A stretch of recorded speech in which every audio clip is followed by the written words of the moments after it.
Hello, Eski fans, and welcome to another Karl Hager Green and Gold Gridiron Show. I'm Corey Larange. And I'm Meg Morrison, and today we're doing our show from the annual Eskimo Dinner, where we'll be talking to a bunch of former Eskimo greats. And Corey, I gotta say, you clean up quite nicely. Thanks, Meg. You can't make fun of my man gloves this week. Yeah, we like doing the show from inside. Absolutely. You look great too, and so does our show. And so we'll dive right into it because we have a lot coming up today.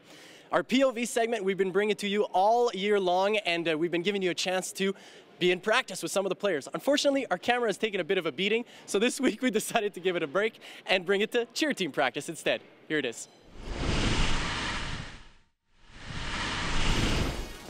My name's Sam, and I am a flyer with the Eskimo Cheer Team. We're mainly practicing a whole bunch of stunts, going over all the routines that we do throughout the week, making sure that we can do everything safely. If there's people missing, we make sure that we're filling all those spots in, making sure everything is nice and perfect so that when we go out on the field, it's all ready to go. Especially learning new things, you're always just trying to remember what your coaches are telling you, making sure you're going through all the different steps and the critiques that they give you, really trying to focus on fixing what you did wrong in past times so that you do it perfectly the next time. And yeah, it is scary the first few times you try something new, but after a while you get comfortable with it, and the more comfortable you are, the more likely it's going to hit. All right, I'm all suited up. Let's do this. I'm Mitchell. I'm a stunter with the Edmonton Eskimos. Basically, we lift the girls up. We learn how to flip them up in the air and catch them. Make sure that we teach the girls technique, and we're always keeping them safe. When you come in here, that's all that's on your mind, and just keeping the girls safe and learning new stunt techniques, and just trying new ideas and new stunts that we learn off the internet or through each other, or just brainstorm kind of thing. So we do a lot of rotational stunts where they're going to be flipping backwards or flipping forwards, but just where we release them and how we use the power through our legs and our arms at the same time. It's all kind of the same basic technique. When we're trying something new, we obviously have a few extra spotters, 4 guys pretty much on each corner there. My name's Nick. I'm a tumbler stunter with the Edmonton Eskimos. The tumbler aspect is to do all the cool flips the crowds like to see. We just go over stuff that you'd see in games. We make sure that it's all perfect and nothing goes wrong. Make sure it's safe here so we can go to the field, perform before the crowd. When you're flipping around and everything like that, you have a higher chance of, if something goes wrong, to hurt yourself. So when you're learning things new in here, you want to make sure that everything's going perfectly. You can perform the skill perfectly before you take it to a different venue like Commonwealth Stadium.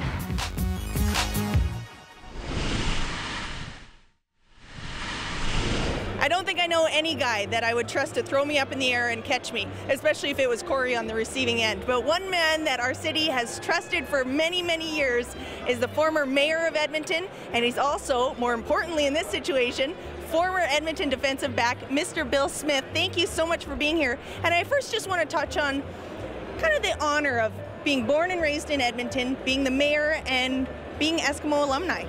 Who would have thought? But, you know, it's great, and it's always an honor to be here and to be recognized at the dinner. It's great. I was mayor for 9 years, tremendous part of my, my life, and for the Eskimos for 8 years. And that was a tremendous part. You know, when I was, when the Eskimos, when I played, started in 1957, there was no baseball, Major League Baseball in Edmonton.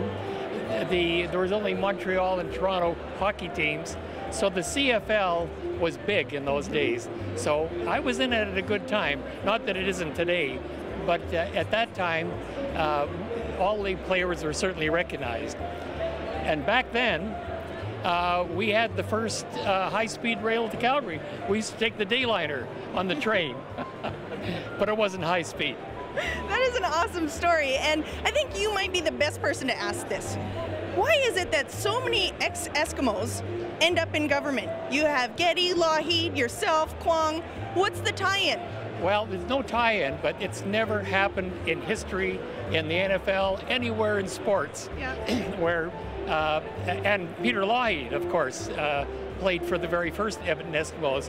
So there's Lougheed, myself, Getty, and Kwong, all held government positions. That's really highly unusual. So it says something for the Eskimos. Either they understand politics or football players.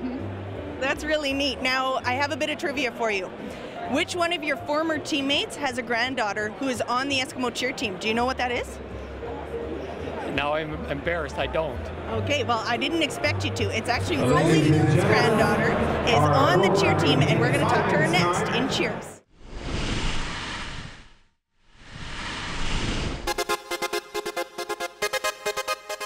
Hi, I'm Sierra, and this is my 3rd year with the cheer team. I started dancing when I was like 4 years old, and it was like a class with like 3 or 4 different styles within it. So that's how I started to dance. Basically because my mother danced. It was one of those like force it upon the child. Then I ended up loving it and not being the person that's like, oh, I don't want to do it anymore. To be honest, like I've always wanted to be a cheerleader. Like when I was like 4 years old and I used to go to the football games, like I've gone to every football game since I was young. And I used to like go and watch cheerleaders then. And I guess that kind of made me want to try and be a cheerleader in high school and then try out for the team myself. So that's kind of how I got into the whole cheerleading background, and then the whole dancing thing just happened to tie in really well. Oh, I love it. Like I would keep doing it if I could. I know eventually I'll get too old to do it, but for now I'm enjoying my time. I think it's kind of nice when we do our promos. I like to see little children that look up to the cheer team, because it's kind of nice, because I was once that child. So it's kind of nice to like have somebody get excited about it like I once did. So I like that. I don't know, it's kind of cool being like a little mini Edmonton celebrity because I am a cheerleader, so it's kind of cool. My grandfather is Rolly Miles. For the most part, I just remember going to my grandma and grandpa's house and like going for dinners. Like I was about 3 years old, and I just like one memory I remember is just like sitting on my grandfather's lap. I was like definitely like all about grandpa, more so than my grandma. Cool to know like how my grandfather is that big of a deal. Like he's done so much in the city, and I like to see that there's this field here, and I like that there's people who respect him enough to like make a mural for him. Like it's really cool. Like it's like I kind of get to know my grandfather based off of what is here. So I'm really happy to be a part of the organization now. Like it's cool to be a part of something that my grandfather once was, and then how my grandmother's still involved. It's just it's just fantastic, really. Like it's like I genuinely love the Eskimos. I've grown up watching them, had part of the family. Like it's just really cool.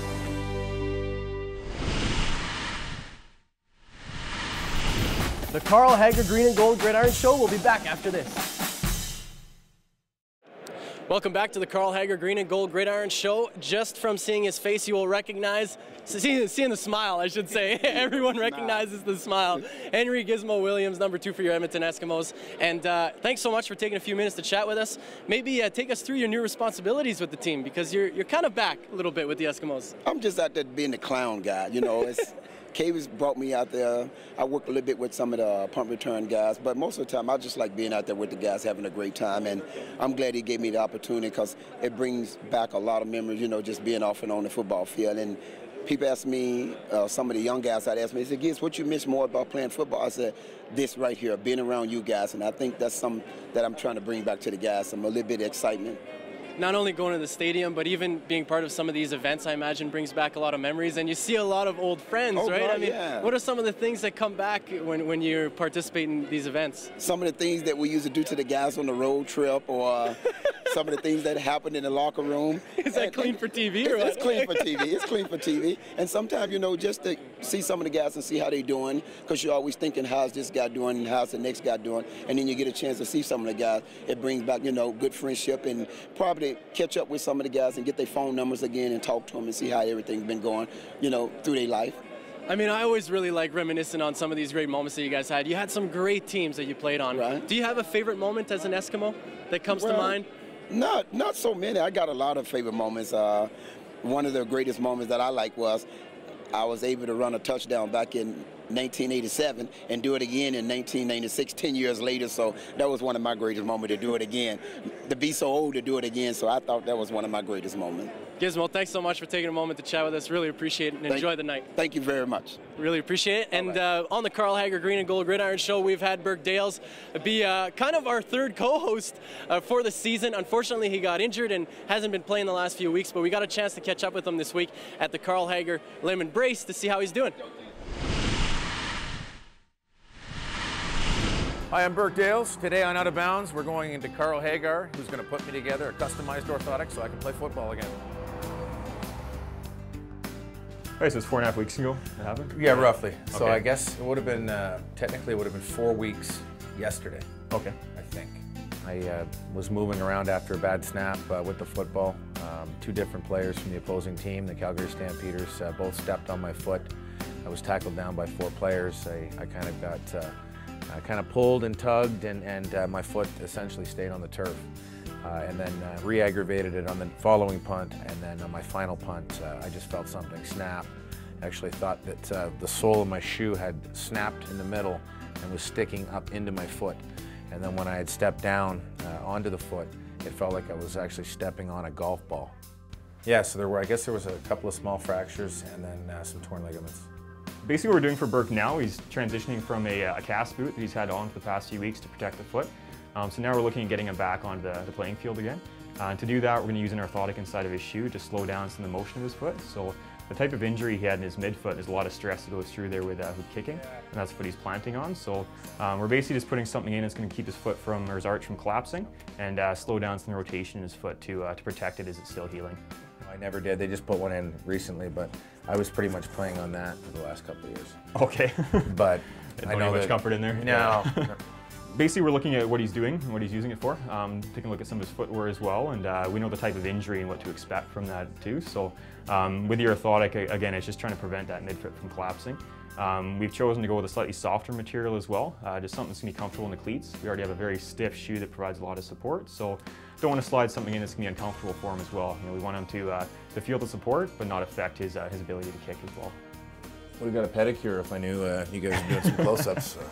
This is an amphit system, so basically these pins come up on the grid here, and that'll come up and contour the bottom of his foot, so really similar to taking a cast. And then we have a digital mold of the foot, so we can actually use a computer to create some adjustments and changes, and we don't have to use a cast. This system's a bit unique because it's not just a pressure pattern, it is actually taking that full contour, so the orthotic is fully custom made to Burke's foot, and it won't really fit anybody else but his foot. The more support, the better. Right now, there's just a bit of a fear factor there for me in re-aggravating or you know, re-tearing the ligaments. And that's kind of my biggest fear right now. But I know with the orthotic, it's going to really improve my chances to stay injury-free and finish off the season strong. Whether it's psychosomatic or whether it's, you know, it's going to help me a tremendous amount. I'm very optimistic, and I know the guys here at Karl Hager have been awesome. So, yeah, no, we're excited. I know the special teams coordinator is excited to get me back as well. So.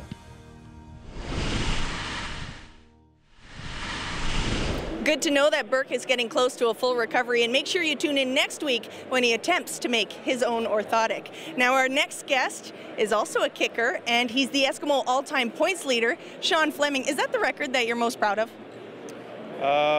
Sure, yeah. I mean, that's... Okay, then what would it be? Well, I don't know. I haven't thought about records in a long time. Probably most field goals in a game in a Grey Cup.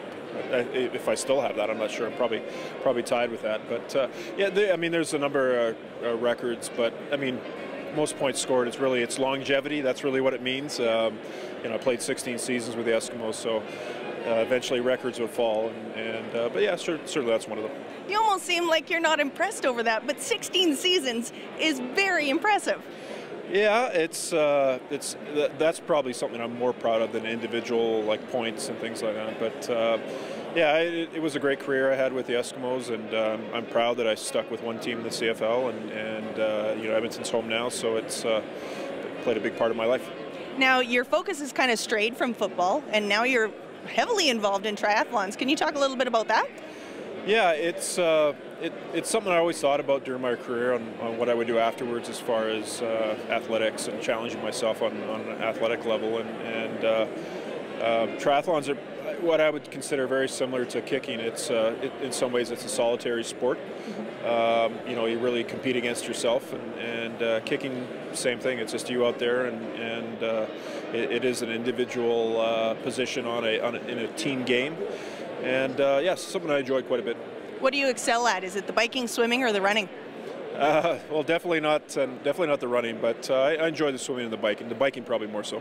Awesome. Well, thank you very much for your time. And I got to ask you this.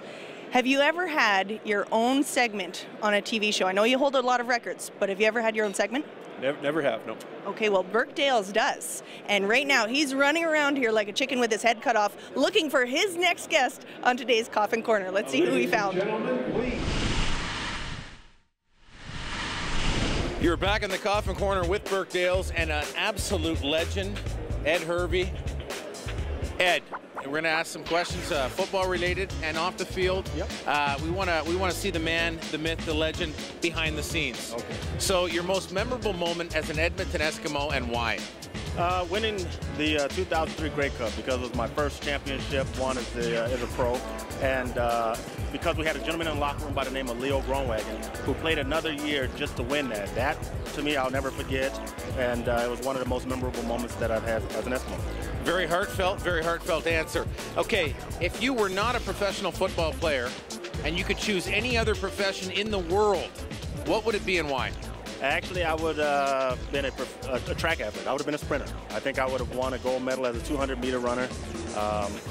Back in my day, I could run, but I chose to go the football route because I enjoyed the team aspect and the locker room. But I could run in my day, so I think track and field would have been it. 03 and 05, both Grey Cup victories for you. You've got rings from both years. What was more memorable from I guess, an individual standpoint for you? From 03, again, as I mentioned, it's the Leo Groenwagen, obviously hosting up the Grey Cup. And 05 was the fact that no one gave us an opportunity to win that championship. There was a lot of doubters, and we were able to pull through on the road, find some resolve within the group, and pull out that championship. I think just the mindset of that group was something that I always remember. Ed, if there were a movie made of your life, who would play the lead star in the movie and why? Probably Silk. Because I hear that we look alike, so I would say him, you know. Okay, nemesis. When you played a terrific career, a lot of years in the league. Yep. Who was your nemesis? Who was the guy that you would line up against that you hated him, he hated you, but there was that mutual respect there? Who was it and why? David Sanchez. Yeah, David Sanchez was that guy, and our history goes back to, goes back a long ways. And obviously in 03, the whole incident where the helmet incident and suspension and all that stuff that came with it when he was in Calgary. We're good friends now, we talk and stuff like that. But back then, as a player and as a competitor, hated his guts. Yes. Yeah, hated his guts. Yeah, I knew about him. I didn't like him either. Okay, last segment, knock him out or buy him a beer. Knock him out or buy him a beer, Ed. Barry Bonds. Buy him a beer. Why? He's the greatest baseball player I have ever seen. The Karl Hager Green and Gold Gridiron Show will be back after this. Welcome back to the Karl Hager Green and Gold Gridiron Show. A lot of great former Eskimos on our show today, and a lot of them have either been in the CFL Hall of Fame or will be. This gentleman here will be very, very soon, in actually a couple of weeks. Damon Allen, talk about how excited you are getting inducted into the CFL Hall of Fame. I think you're always excited because you realize it's a dream that you actually don't really think about when you're growing up as a kid. All you want to do is think about as winning championships, and you have those kind of dreams, and so when you finally get the call from the commissioner, I was thinking that he wanted to do an event together, but he's saying that you're inducted to the Hall of Fame, and then pretty much I was speechless at the time because I think you just never prepare for anything like that, and the fact that there's only like 250 guys of all of football that have a chance to go into the hall is really quite humbling too. Talk about more in detail that phone call you got from the commissioner. Do you remember what he said to you, or did it just sort of pass over? It kind of passed over because, like I said, when he first gave me the call, I mean, I've talked to him before on the phone about, meeting him at an event or so. And so my mindset automatically when I first got the call from him was, okay, yeah, I'm going to see you tomorrow at some event. And he says, no, I'm calling for that your name is up for the Hall of Fame induction. And so, at that time, you're still like, man, you're so thankful. Even though, people automatically assumed that I was going to be in, but still when you get that phone call, I mean, it really humbled me in a sense, and it just had me to think back that all the football players have ever played, I'm part of the 250 guys that are in the hall right now. When it comes to mind, when we talk about great players, not only is it about the statistics on the field, but you've always been very involved in the community as well. And you're still involved with a program called Quarterback for Kids, something like that? No, it's my program, the Damon Allen, I have academy, the Damon Allen Quarterback Academy, which the offsuit of the academy is also the high school quarterback challenge, and it's something that I'm going on my second year in Toronto with the challenge. And the challenge is all about high school kids learning how to compete against one another, but at the same time we're giving away educational scholarships to prepare them for school. And right now, I mean, we're just in talks and meetings with 2 more cities we want to launch next year. And so it is part of that give back, and you know, education is quite exciting, and to do a venue and put them on a stage where they can actually compete and understand, you know, among their own peers, I think it's a lot of fun too. Well, congratulations for that, and congratulations once again for the induction in the Hall of Fame. Well, it's great to be here, and I don't know how you get your name to the green and gold attached to it, but I'm glad to be a part of the 48th annual dinner also. Absolutely. Thank you so much. And we were just talking about fundamentals with the Quarterback Academy, and that's what Coach Kavis is going to take us through right now. I'm Kavis Reed, head coach of the Edmonton Eskimos. Today we're going to discuss an offensive run play called the toss play. First and foremost, in all run plays, the offense always tries to look for a numerical advantage against the defense, meaning a +1 concept where we have blocker for each of the defender and the running back having no one to actually bring him down in terms of the tackle. Our offense decided to employ the bunch concept, which means creating a triangle of receivers and running backs that will allow for better protection. So if you notice here, we have 1, 2, 3 guys in a bunch formation or a triangle formation to compress the defense, and the toss play is looking to get the running back outside with a wall of guys sealing off of the defender, giving the running back a lane. And when we see the play develop, Jerome Messam is going to take the toss from Ricky Ray here, and when the toss happens, our offensive guys create a wall, or lanes as we will call it, to allow Jerome the option of staying outside, or if he feels that there's freedom inside, to turn it back inside. Jerome makes the decision to turn it back inside. Good decision, because all of the defenders pursue too far outside, with a clean lane to run with only the end zone to tackle him. We'll see more closely from the tight view the concept of building the wall. The biggest part of this scheme here that allows Jerome to be able to cut it back with our defender over pursuing. Once the defender, the last line of defense, number 34 to safety, over pursues, Jerome quickly makes the decision to cut back through a lane because the defender now can't redirect to make a tackle. Absolutely phenomenal decision, good vision, and a well-executed play called the toss play. And that's a basic lesson on the toss play for the offense.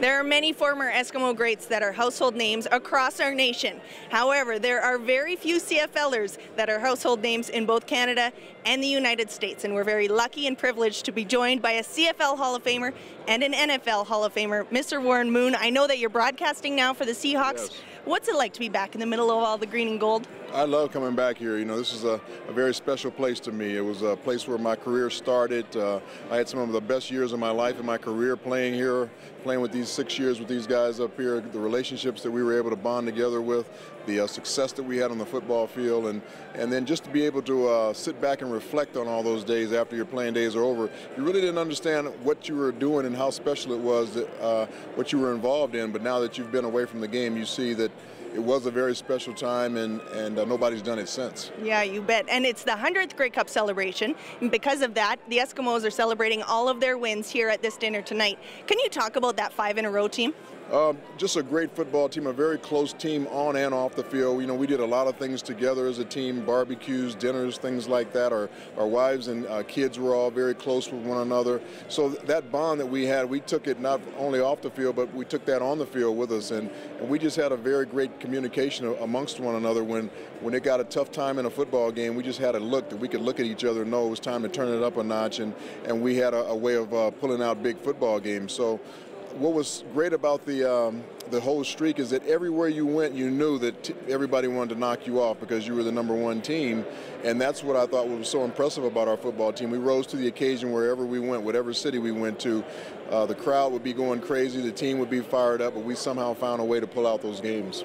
How do you keep that momentum going when it's that intense, when everybody is out to get you, and you know that? How do you keep that up? Well, I think the leadership we had on our team, first of all, it started with our coach, Hugh Campbell. He had a great calmness about him, first of all. He didn't get too high or too low when things got bad or good, and we could always look to him for that leadership. And then with our players, whether it was Dan Kepley or Bob Howes or Tom Wilkinson or all the other leaders that we had on our football team, when you have great leadership, you just don't panic. And now the CFL and the NFL are very different beasts. What did you take with you from the CFL into the States? I think the confidence that I gained up here, just the fact that I played in such a winning atmosphere, that I played a whole lot of football games. I played in pressurized situations. So when I went down there, none of that was foreign to me. None of it was new to me, and I could just, get used to my teammates, get used to the offense that I had to learn down there. But as far as the other parts of the game that a young quarterback would have to go through, I'd already been through that, and the winning is contagious. There's no question about it. You bet. Well, Warren, thank you very much for your time. We appreciate it. Okay, thanks for having me on. Great to be back. And the Eskimos had a bit of a rough go on Friday against BC, but our cameras were on the sidelines once again to catch all of the action, including another circus catch by Kerry Koch.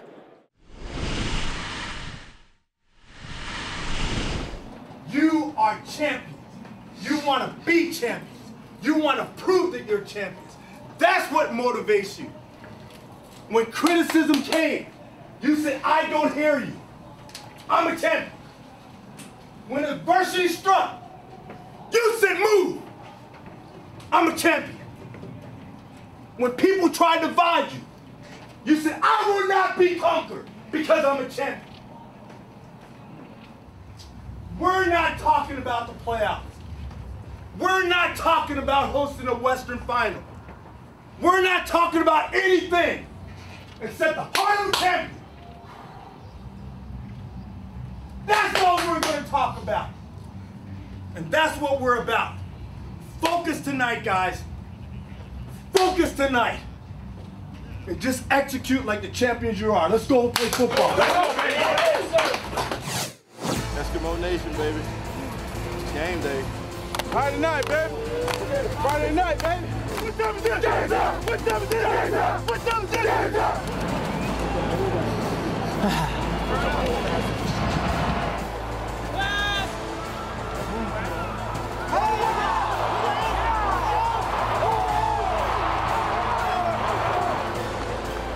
Run, run, run, run, run!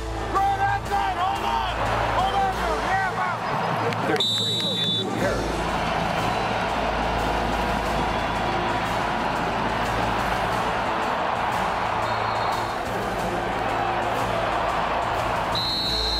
Mike Riley is sacked by number 93, Donnie O. Third down.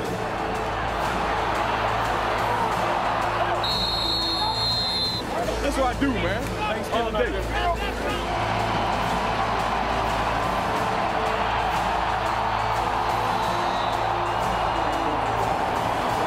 I've been trying to get another catch of the year. Oh, I still don't know that I caught that thing.